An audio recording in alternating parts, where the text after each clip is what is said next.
once you start getting those numbers up there a little bit. But as you and I both know, it's not always just one guy's fault. Maybe somebody ran the wrong pattern. Maybe some balls were tipped. It could be so many different things.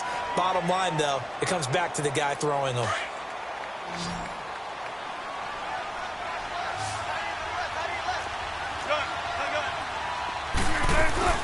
They'll run it now out of the gun. And across the midfield stripe into Eagle territory. Give him 4 on the ground there. They're now left with 3rd and 6.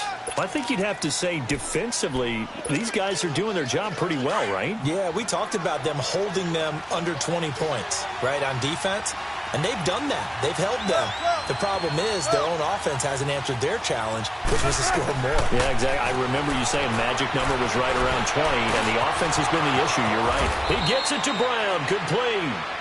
And he's taken down inside the 30.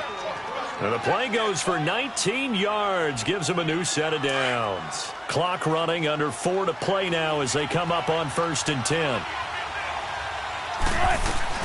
They'll run it now out of the gun.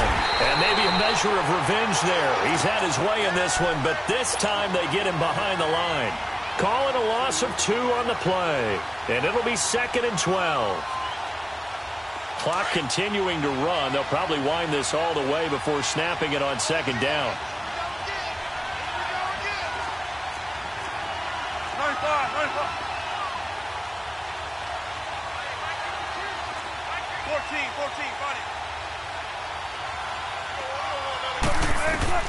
On 2nd down, Wilson under pressure, and he will go down. Sacked back at the 38. Timmy Jernigan in there to drop him for his 5th sack of the year.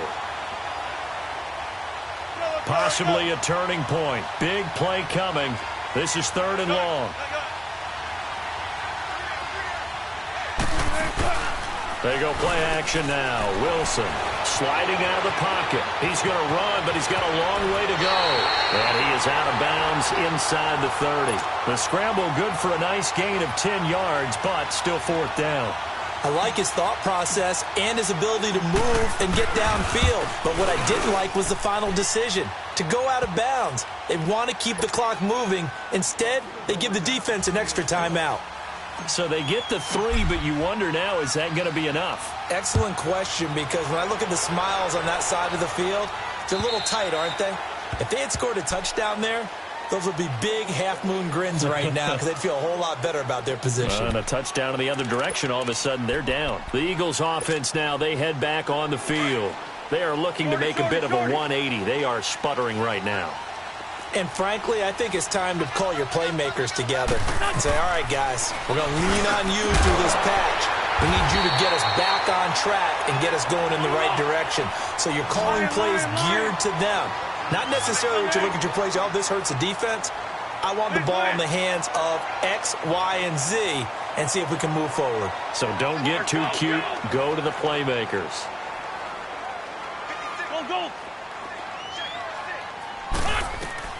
On 1st and 10, here's Wentz. Eluding the pressure right.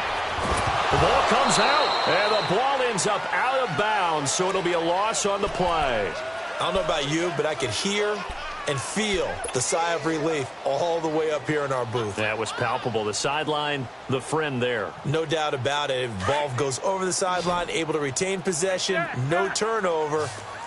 I know his coaches are screaming, just hang on to the ball, man. 82.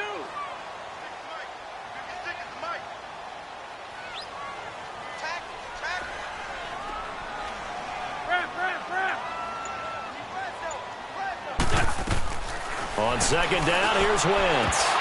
And, a crusher there as it's intercepted. The safety, Terrell Edmonds, picks it. And the return comes to a halt right at the 44-yard line.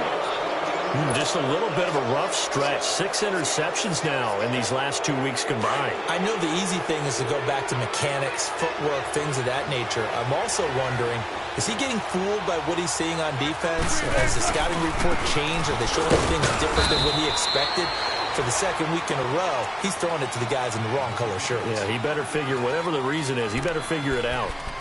Got to figure now, after getting that turnover, they're just going to be happy to keep the ball on the ground, right? This is where covering the football, taking care of the ball, all the ball security terms that have ever been used, they come into play for the guys on offense right now. Just take care of it, and they've got a good chance of ending up winning this game.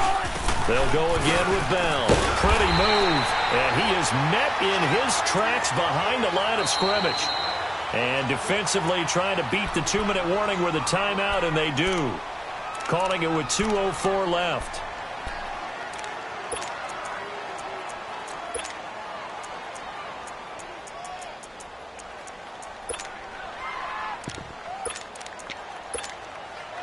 One of the bigger plays in the game thus far, and the crowd getting into it as we come up on a big third down.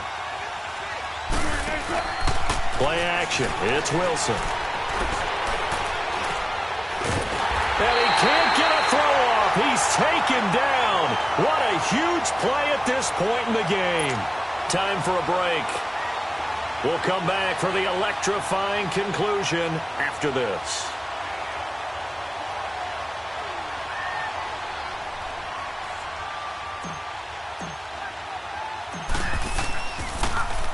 Allen on to punt as he gets this one away.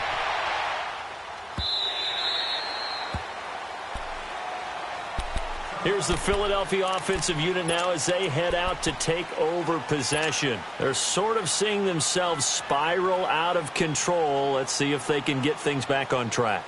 And this is where the coach is walking that line of being calm and really being firm with his team.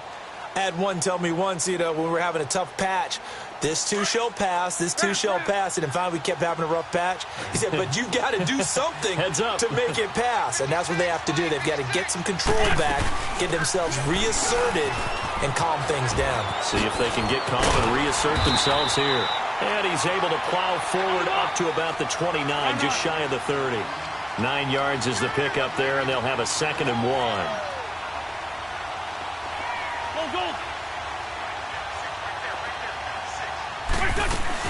He's back to throw. The connection here with Nelson Aguilar. And they get him down, but not before he takes it across the 40-yard line. 13 yards as the quick slant keeps the drive moving.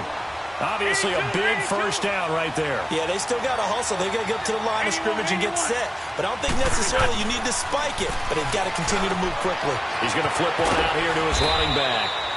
And he'll get up near the 45. They'll spot it at the 44. Call it a 3-yard gain, and it'll bring up a 2nd down.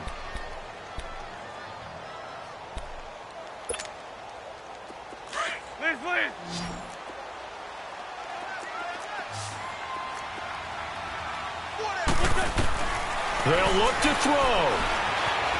Being chased out left. It's caught left side by Cooks. 7 catches for him now, and this last one, a first down. And he did exactly what they needed him to do, Charles. Got out of bounds. They have no timeouts. And they knew that before the play even began.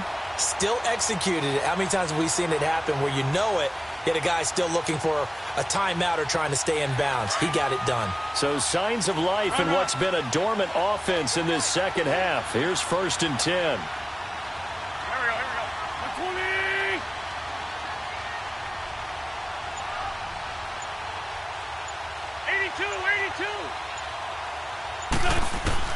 He'll look to throw. He's going to let it fly. And, a crusher there as it's intercepted. Picked off down at the 10. And this one will be brought back to the 22. Charles, whatever's going on between his ears right now, it's just not completely calculated correctly. 7 picks between last week and this week after that one. And they always say the most important part of a player is those 6 inches between the ears. But right now, it's all those interceptions that are going on. So whoever his trusted confidant is on the sidelines, I don't know if it's the offense coordinator, the quarterback's coach, maybe the backup quarterback, that's who he needs to get with now and get himself calm. Partner, they took a knee to finish this one off. To me, that's the only thing they lost in the 4th quarter. How about that comeback? Yeah, trailed coming into the last frame. Got it done, taking the knee. Partner, they took a knee to finish this one off. To me, that's the only thing they lost in the 4th quarter. How about that comeback? Yeah, trailed coming into the last frame. got it done, taking the knee.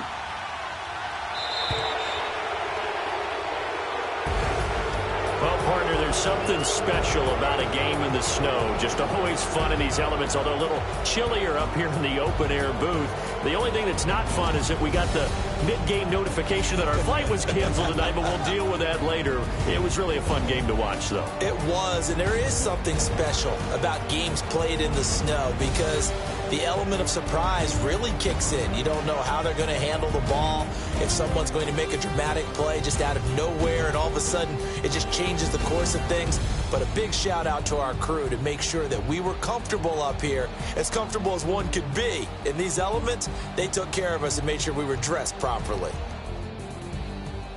So for the Steelers, they move back over 500 now at 6-5. And now they'll get the short week as they get set to play at Dallas on Thanksgiving. Meanwhile, for Philadelphia, it's starting to look like it won't be their year as they drop to 5-6. And they'll be at home for one next week as the Baltimore Ravens come to town.